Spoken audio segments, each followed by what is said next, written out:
In English today, if you look like shitty, or if you look like shit, it doesn't mean you're clever. So, okay. Joe Biden, State of the Union. Unbelievable. He pulled it off to read 90 minutes from a teleprompter. Maybe teleprompter, but he did also some stuff where you feel he was not only reading it up. And he's far away of being totally like Alzheimer's sinner. Far away. He had humor, for example, when he came up and said, when everybody applauded, and he said, okay, I should leave right now. Because of course, then his talk moved sideways. And I don't want to repeat the State of the Union. I could learn it completely by myself. No, but I don't want to really get too much into it. But the problem with the State of the Union is it's like the Super Bowl.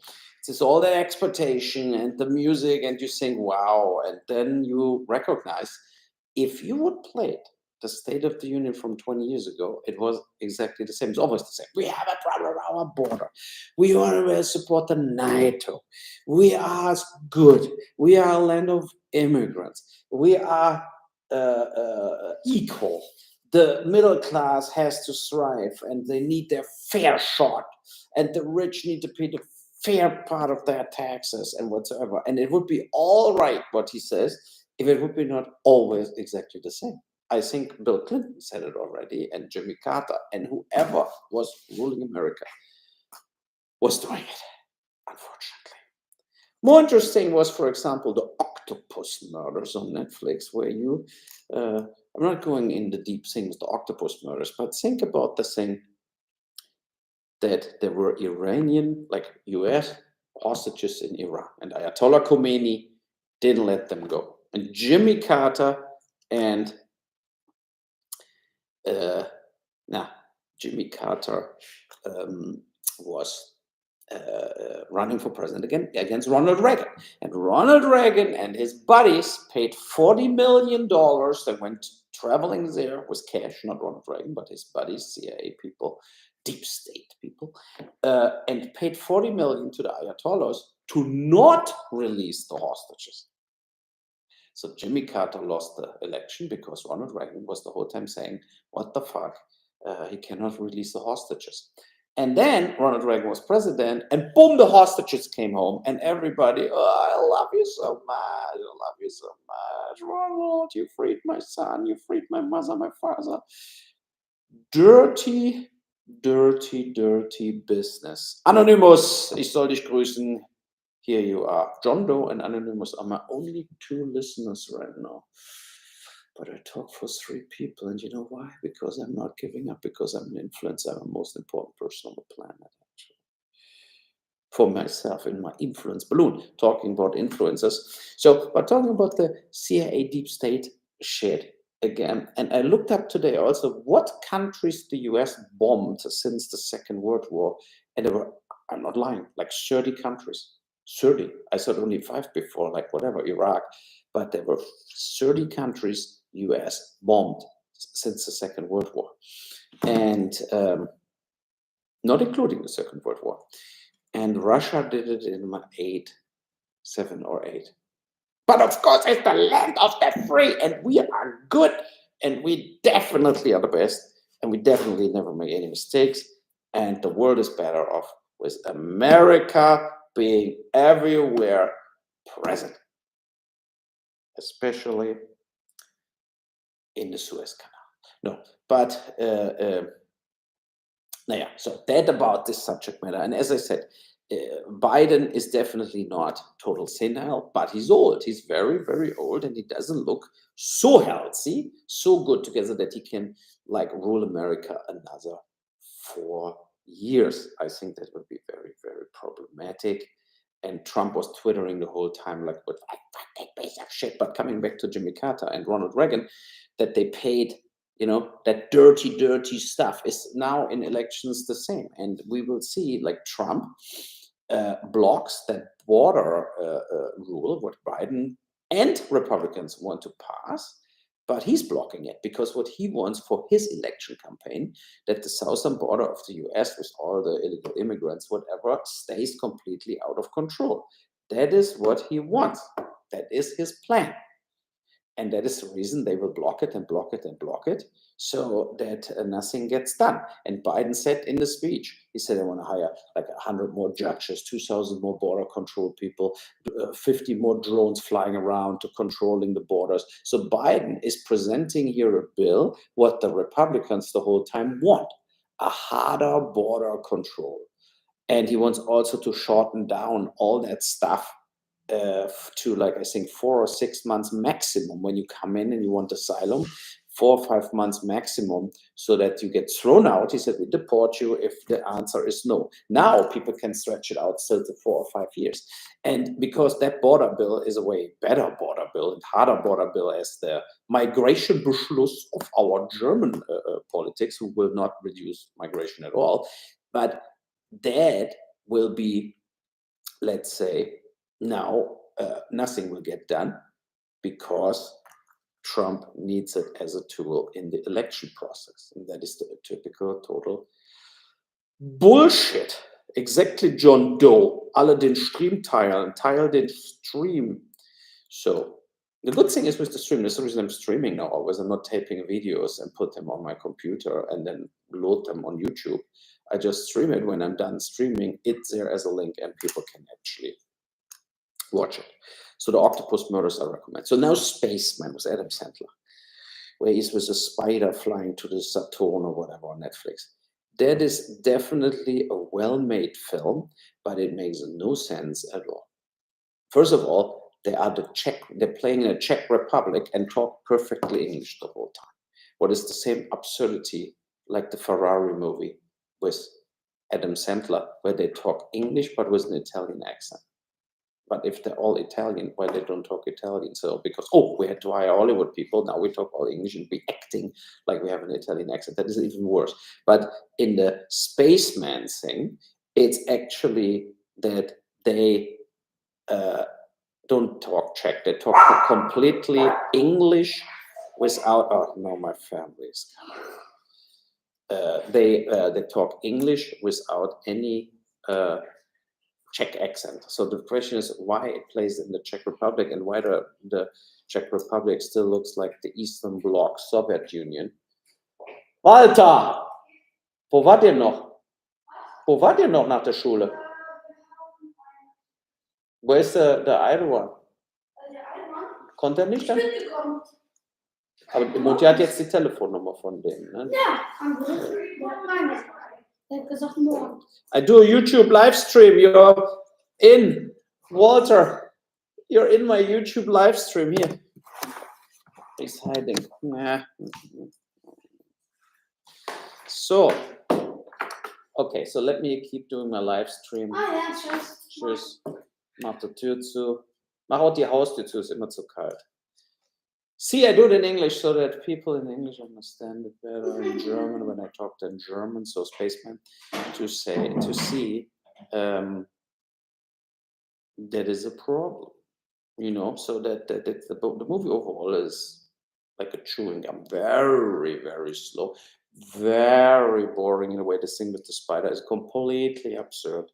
And the whole film makes no sense whatsoever. But it's good acting. I like Adam Sandler in general, even in non-comedies. Like Uncut Gems was, I think, a good film. Coming to Barbie. I think Barbie was actually the most absurd bullshit film I watched last year. And I cannot believe if they get an Oscar for like production design or costumes or colors or whatever, I totally understand. But that they are nominated or may get prizes already for best film, best direction, best script, best acting is insane. You really have to say it's completely insane. That movie is for me unwatchable. And my 9 years old son, my wife, and me, all three said after like an hour, we cannot handle it anymore. Fast forward button, please. There was the Ninja Turtle movie last year, or the Transformer movie last year, was better as Barbie. And psychological, political, deeper, I have to say. So Let's talk about Saltburn. Also, Saltburn got a lot of nominations with the perverted English family, and the guy from the college comes in and then basically kills the whole family slowly but steady. And it has also some good acting. It's good. It's kind of like you feel it goes in the wrong direction, and it's totally absurd and yeah, forget it. So Saltburn was also not so good. And I bet I didn't watch Oppenheimer so far, and I bet Oppenheimer will win all the Oscars on the weekend, like most of them. And maybe Oppenheimer deserves it. I'm sure it was a great. I love Cillian Murphy, all the actors in it, unbelievable. I bet the direction is great, the production design is great. It's all great, but I bet also that it is just too long and chewing gum, redundant, nothing really new, boring, because you know how it ends. And the problem is that that happened to me also with Napoleon. Napoleon, another film, Joaquin Phoenix, Ridley Scott. We all know Ridley Scott never makes a like total crap film. Yeah, technical thing, it all flawless, it looks all good. Some CGI armies fighting against each other. But similar to Oppenheimer or whatever, you know how it's going, and problematic, that it will be problematic, that it's overall boring. And I bet Oppenheimer is boring, and Napoleon was also very boring. And I still have to watch 30 minutes, but now he's already on the island of Elba, where they put him in this early retirement to get rid of him. And also there, we know how it ends up. He dies in Elba all alone. I mean, it's just like, I don't know why Apple or whatever, why they paid $200 million. And I couldn't watch the Scorsese movie so far, Killers of the Flower Moon. I hope it's better and more surprising, as at least as a story. I don't know exactly how it all ends. And I'm sure the acting is very good, DiCaprio, De Niro, etc. But I'm also skeptical that it's maybe really boring. That could be actually, unfortunately, the case with the Killers of the Flower Moon also. And I didn't watch Poor Things. And, I watched like Formula One Race to Success on Netflix. I love that show. I never watched a Formula One race, but I watched that show. And you can summarize the whole season with all the up and downs and drama. In a season, in like 10 hours basically, and it's better as to watch all that bullshit. Somebody here in the chat is asking me what Blasberg podcast. So I have good and bad news. The good news is we taped a 1.5 hours video on Zoom, and then I downloaded it on my hard drive, and it didn't download it complete, and it's completely gone. And we did that 3 days ago, and there was Ukraine, Russia, everything, the elections in America, and it's all gone. So now we made the decision, we do it again, because now I know that I have to tape the Zoom on in iCloud. Then it works, and then I did it test-wise, so I did it in the iCloud, and then it worked, and now I know how to tape it, and I will try to repeat it with him. Hopefully, we're getting the shit done in that way, and getting another ball blast back out. Because I have to say, when I do my political, also German-speaking videos, whatever, I'm of course in a way tainted.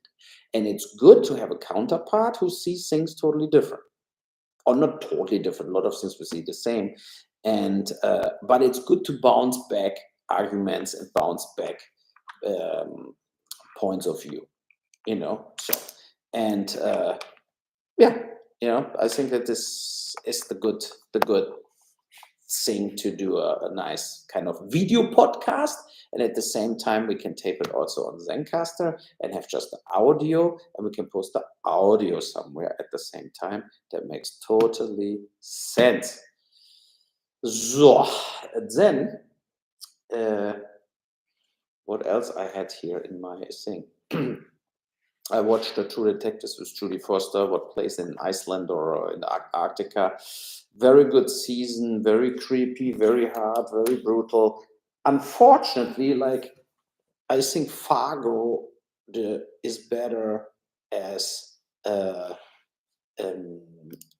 yeah, yes, as I said, yes, but uh, if I tape the thing again, we will put it on YouTube, of course, because then it's a video podcast. I put it on my YouTube channel and not anymore like on Spotify whatsoever, or maybe on Spotify also then just the Outer City or Zancaster we tape.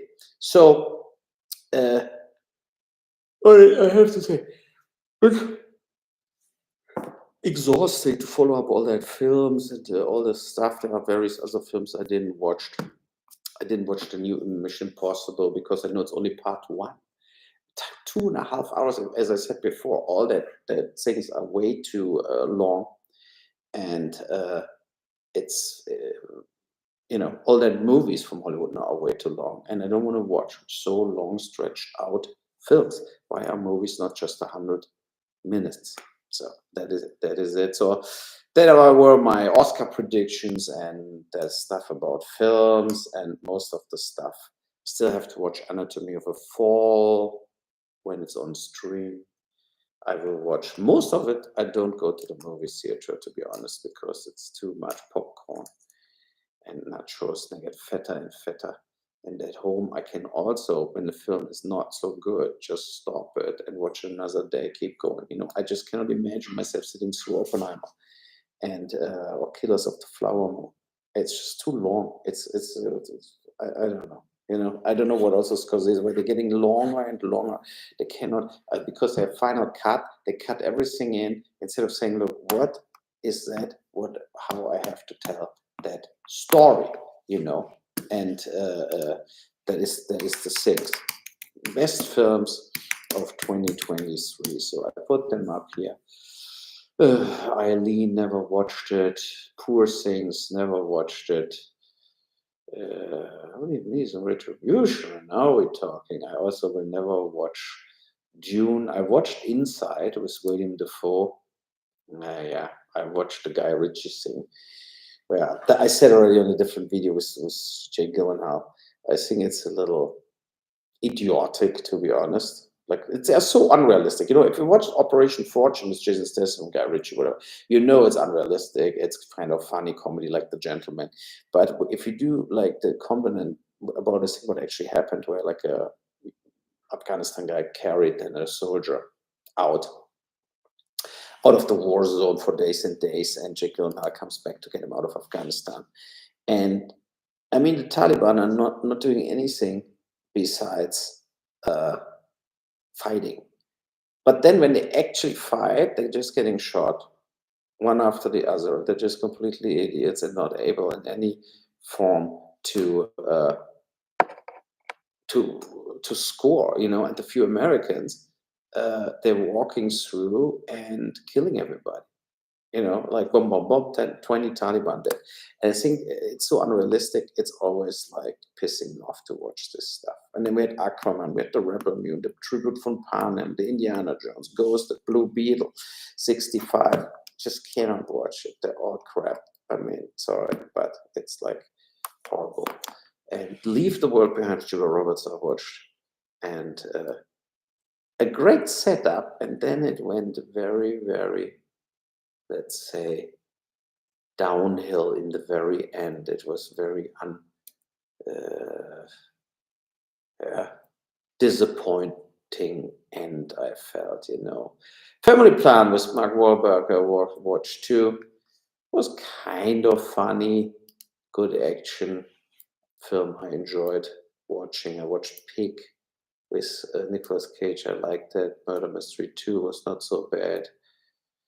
Old Dads was also kind of funny. I watched it, but I have to say, for me, No Hard Feelings, Jennifer Lawrence. I mean, I cannot fucking believe that she did that movie, Asteroid City. I just cannot get over it and watch it. I just recently watched John Wick 4. Horrible, totally unrealistic bullshit.